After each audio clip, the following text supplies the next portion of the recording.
नमस्कार, मी भाऊ तोरसेकर. तुम्ही बघत आहात प्रतिपक्ष. मित्रांनो, पोस्टमार्टेम या मालिकेच्या तिसऱ्या भागात राष्ट्रपती राजवट उठवल्यानंतरचा घटनाक्रम आपण तपासायचा आहे. तुम्हाला आठवत असेल तर 2.5 दिवस सरकार झालं होतं. फडणवीस मुख्यमंत्री, अजितदादा उपमुख्यमंत्री, आणि अजितदादा मंत्रालयात सुद्धा गेले नाहीत आणि परस्पर त्यांनी राजीनामा दिला होता. त्यानंतर काही तासातच देवेंद्र फडणवीसांनी सुद्धा राजीनामा दिला आणि त्या 2.5 दिवसाच्या सरकारचा विषय संपला. पण त्याच्या आधी एक घटना घडलेली होती.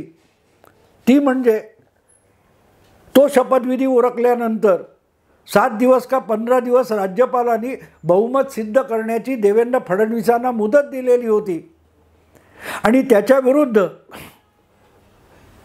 शरद पवारसुद्धा उभे ठाकले. उद्धव ठाकरे यांच्या वतीने कपिल सिब्बल या वकिलांनी सुप्रीम कोर्टात धाव घेतली आणि सुप्रीम कोर्टाने विनाविलंब बहुमत सिद्ध करावं असा आदेश दिला, निर्णय दिला. पण त्या निर्णयामध्ये सुद्धा एक अशी अट होती की त्या अटीमुळे ते सरकार टिकलं नाही. बहुमत सिद्ध करण्याचा विषय महत्त्वाचा नव्हता. बहुमत सिद्ध होऊ शकलं असतं. ज्या पद्धतीत 2014 शिवसेनेचा पाठिंबा न घेता देवेंद्र फडणवीसांनी अल्पमताचं सरकार बनवलं आणि राष्ट्रवादीच्या घोषित पाठिंब्यामुळे सरकारवरचा विश्वास व्यक्त झाला होता. त्याच पद्धतीत 2019 अजितदादा आणि फडणवीस यांचं सरकार विश्वासमत मंजूर करून घेणं सहज शक्य होतं. मग त्यांनी राजीनामा का दिला? तर सुप्रीम कोर्टाचा जो निर्णय आला होता त्यामध्ये एक पेच असा होता की तिथे शरद पवारांनाही अडचण होती, अजितदादांनाही अडचण होती आणि फडणवीसांनाही अडचण होती. ती अडचण अशी होती की सुप्रीम कोर्टाने आपला निर्णय देताना हेड काउंटिंग सांगितलं होतं.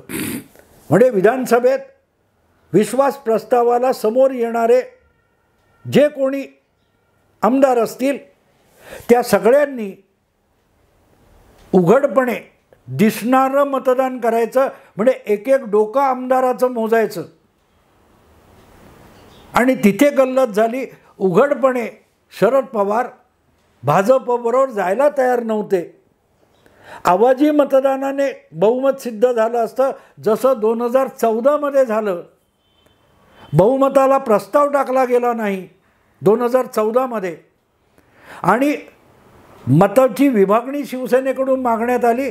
तर राष्ट्रवादीच्याच लोकांनी, भाजपच्या लोकांनी इतका गदारोळ सभागृहात केला होता की सभापती झालेल्या मला वाटते बागडे त्यांनी हा प्रस्ताव पास झाला म्हणून मंजूर केलं.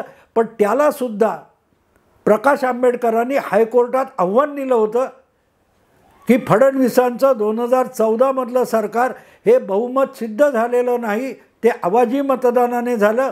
तरी किती मतं बाजूने किती मतं विरुद्ध हे सिद्ध व्हायला पाहिजे. म्हणून याचिका प्रकाश आंबेडकरांनी 2014 हायकोर्टात केली होती. तेव्हा गडबड लक्षात आली आणि देवेंद्र फडणवीसांनी घाईगर्दीने उद्धव ठाकरे किंवा शिवसेना यांच्याशी हातमिळवणी केली आणि उघडपणे तो पाठिंबा घेतला. त्यामुळे राज्यपालांकडे जे आमदारांची पत्रं लागतात, पाठिंबा लागतो संख्येचा, तो शिवसेनेच्या पाठिंब्यामुळे सिद्ध झाला 63 आमदारांच्या.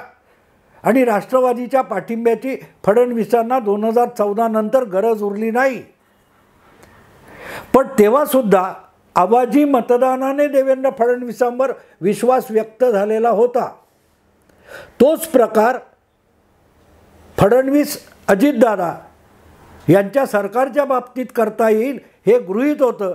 पण शरद पवार तिथे फसले होते, भाजप पण तिथे फसला होता. कारण सुप्रीम कोर्टाने हेड काउंटिंग, डोकी मोजा, आणि पवारांना उघडपणे भाजपबरोबर जायचं नव्हतं. तिथे गल्लत झाली होती. आणि म्हणून तो निर्णय जेव्हा आला, सुप्रीम कोर्टाचा निर्णय आला त्यानंतर काही तासात अजितदादा आपला राजीनामा देऊन बाहेर पडले. तेव्हा अजितदादा हे फार मोठे कायदे पंडित आहेत असं बिलकुल नाही, पण जो डाव आपल्या अपरोक्ष अजितने केला आहे असा दावा शरद पवारांना करायचा होता.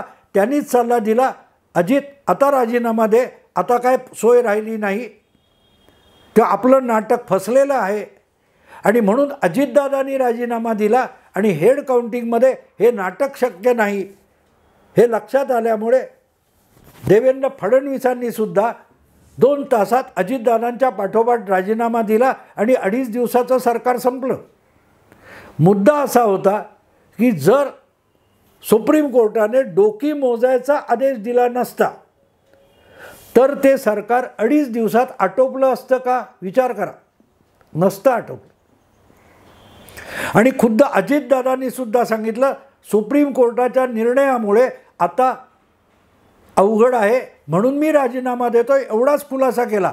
पण सुप्रीम कोर्टाच्या निकालामध्ये हेड काउंटिंग सांगितलं आहे आणि हेड काउंटिंग अडचणीचं आहे हा खुलासा अजितदादांनी केला नाही की देवेंद्र फडणवीसांनी सुद्धा केला नाही. त्या विषयावर सार्वजनिक चर्चा झाली नाही आणि त्यामुळे शरद पवारांची लांडी लबाडी ज्याला म्हणता येईल ती झाकलेली राहिली.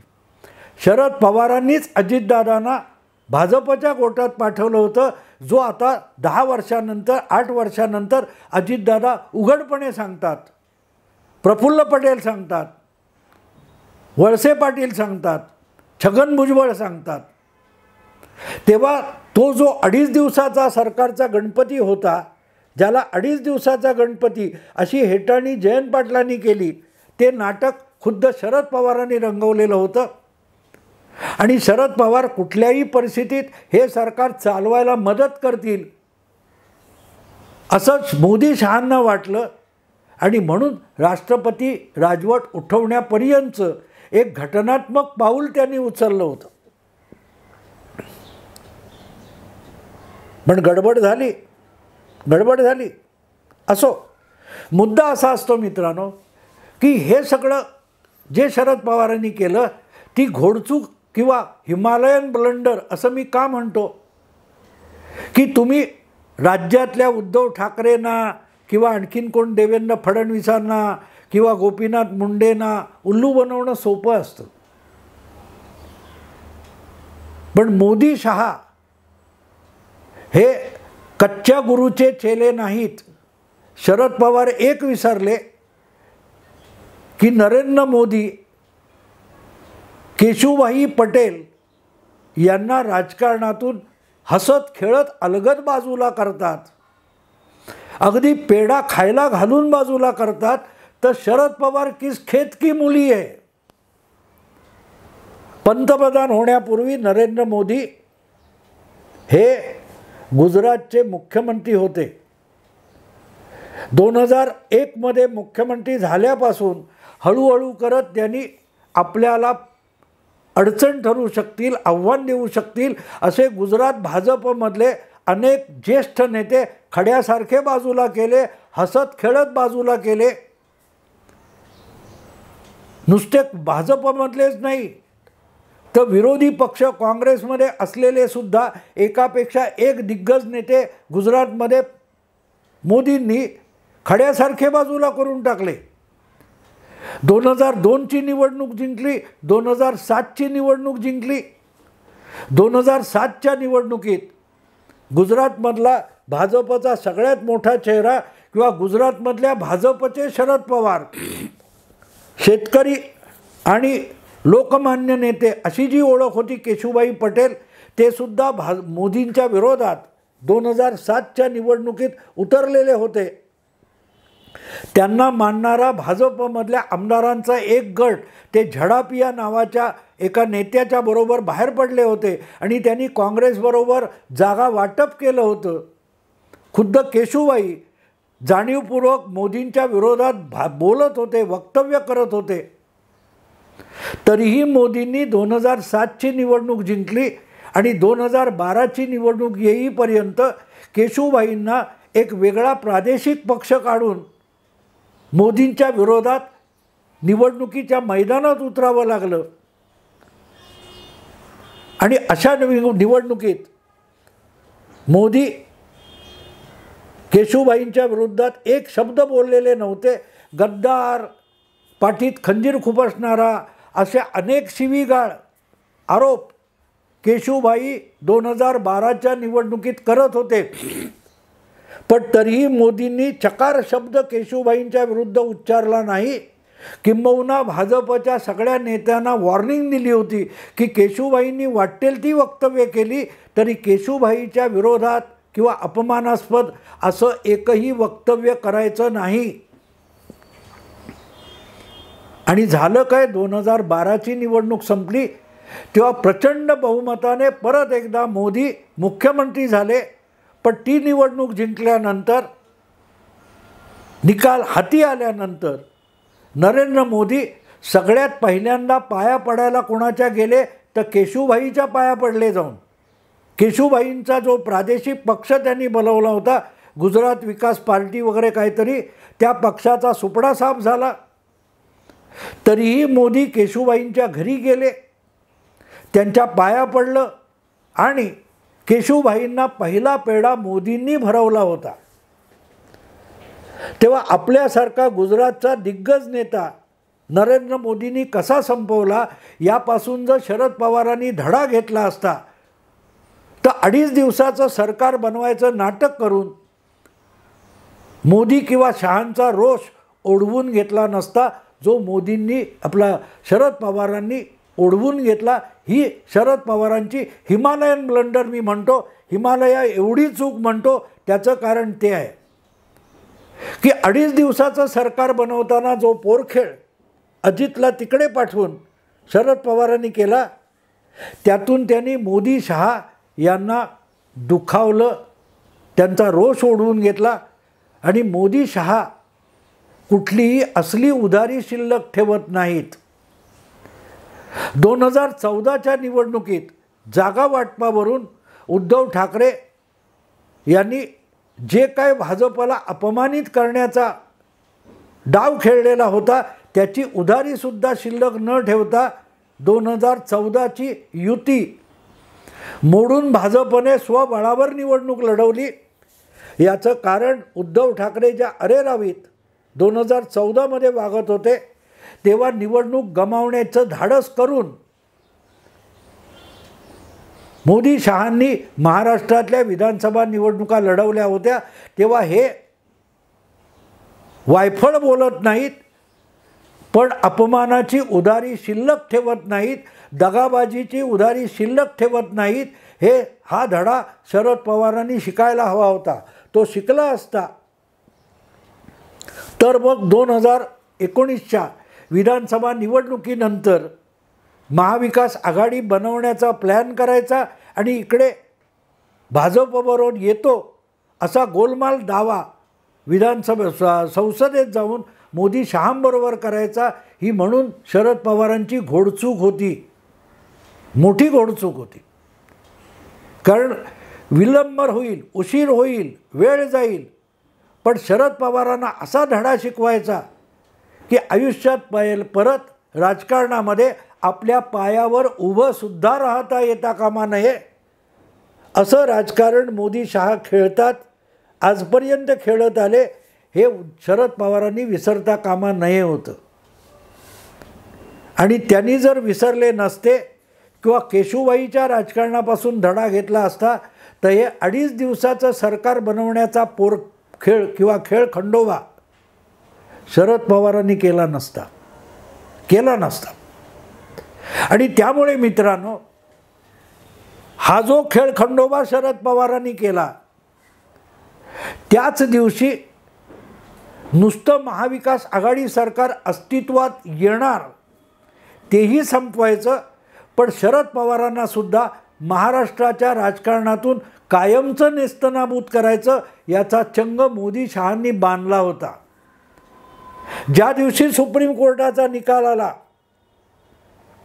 हेड काउंटिंग करायचा निर्णय आला आणि अजितदादांनी आपल्या उपमुख्यमंत्रीपदाचा राजीनामा दिला, त्याच दिवशी महाराष्ट्रातून शिवसेना आणि राष्ट्रवादी काँग्रेस या दोन प्रादेशिक पक्षांना संपूर्ण नेस्तनाबूत करायचं हे कथासूत्र किंवा ही कथा,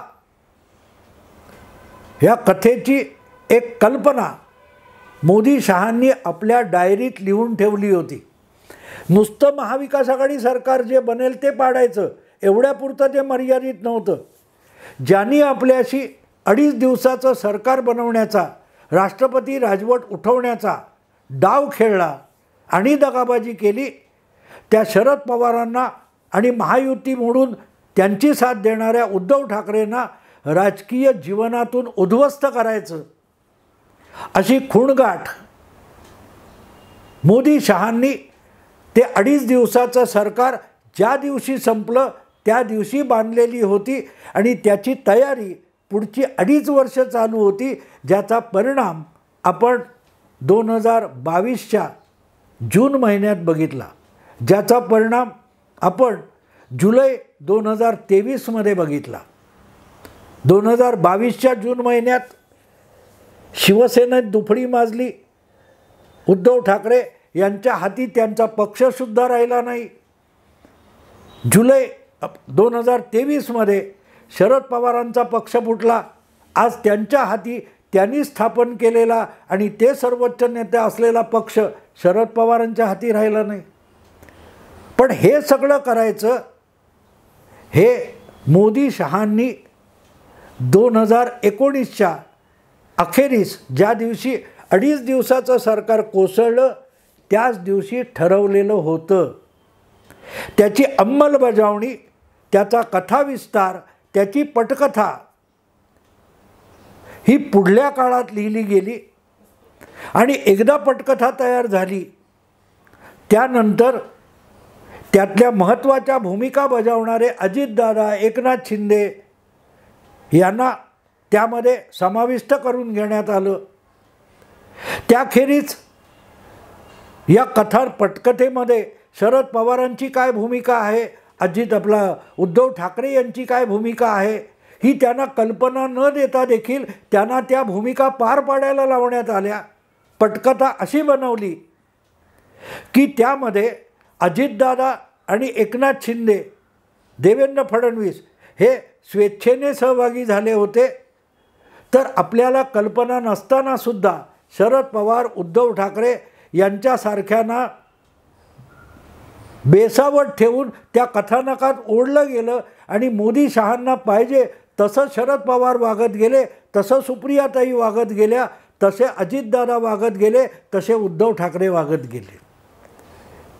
ही कथाकल्पना, हे कथासूत्र जे आहे हे एका ओळीचं कथासूत्र होतं. उद्धव ठाकरे आणि शरद पवार यांना त्यांच्या पक्षासकट महाराष्ट्राच्या राजकारणातून उखडून टाकणं हे डिसेंबर 2019मध्ये फायनल झालेलं होतं. पटकथा हळूहळू विस्तार होत गेली. ते पुढल्या भागात बघू. आत्ता इथेच थांबतो. आवडलं लाईक करा, शेअर करा, सबस्क्राईब करा. नमस्कार.